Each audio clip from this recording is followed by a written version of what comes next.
speaking of figuring out what the hell is going on, President Obama gave what I thought was a pretty good speech in Dallas. Obama has, there's a little bit of, in Obama where he never seems to feel comfortable taking one side or another. And so he has to scold sort of everybody involved. So he scolded the police a little bit. He scolded activists a little bit. Here is Obama in Dallas saying that we all know racial bias exists, but here it is. I mean, I've seen police officers who were upset about his speech, and I've seen activists who are upset about his speech. I don't buy into the notion that if you've upset everybody, then you've done something right. No, it's just, but here is that speech, number one.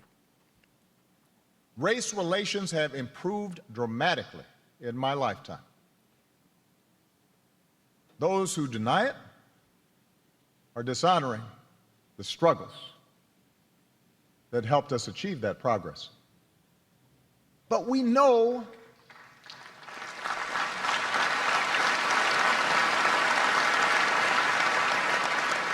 but America, we know that bias remains. We know it.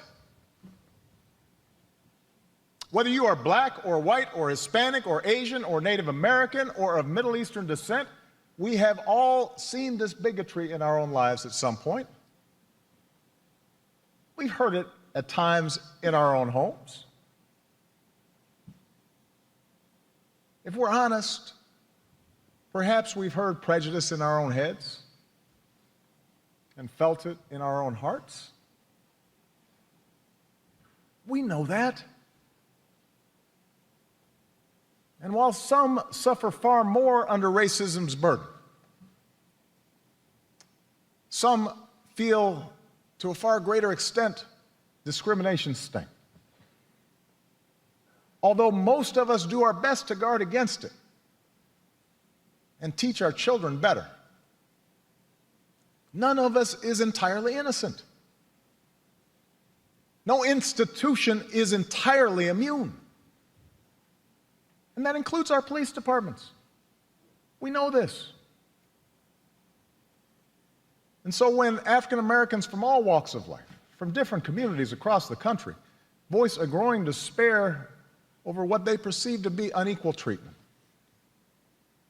when study after study shows that whites and people of color experience the criminal justice system differently, so that if you're black, you're more likely to be pulled over or searched or arrested, more likely to get longer sentences, more likely to get the death penalty for the same crime. When mothers and fathers raise their kids right and have the talk about how to respond if stopped by a police officer, yes, sir, no, sir, but still fear that something terrible may happen when their child walks out the door, still fear that kids being stupid and not quite doing things right might end in tragedy. When all this takes place more than 50 years after the passage of the Civil Rights Act, we cannot simply turn away and dismiss those in peaceful protest as troublemakers or paranoid.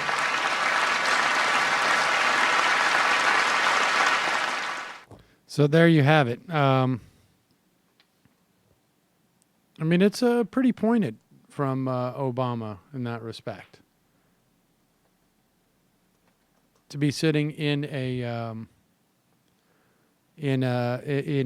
a memorial for police officers and make that point, I think, is pretty strong.